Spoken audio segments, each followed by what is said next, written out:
हाँ तो बच्चों पढ़ने के लिए तैयार हो जाओ। आज हम लोगों को पढ़ाएंगे इतिहास और जीके और देखेंगे जो हमारे क्वेश्चन का सही सही आंसर बताएगा उसको 2 दर्जन हेलमेट इनाम दिया जाएगा। हाँ तो बच्चों, मेरा सबसे पहला सवाल ये है कि अकबर की मृत्यु कब हुई थी? और इस क्वेश्चन का आंसर बताएंगे पप्पू, अपने पप्पू। अरे सर जी, जब अकबर की मृत्यु हुई थी तो हम पैदा ही नहीं हुए थे, तो कैसे बताएंगे हम इसका आंसर।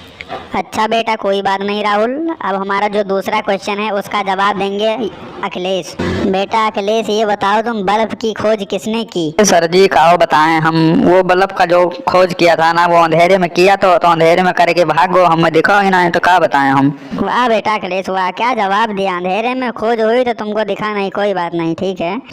हाँ तो हमारा अगला क्वेश्चन ये है, इसका जवाब तुम तीनों में से कोई बताएगा। गूगल पर सबसे ज्यादा सर्च करने वाली महिला का नाम क्या है? सर जी मियाँ खलीफा। कल हम सर्च कर रहे थे तो सबसे ऊपर आया था ट्रेंडिंग में। अरे वाह भाई वाह योगी जी, क्या जवाब दिया है, लाजवाब है यार।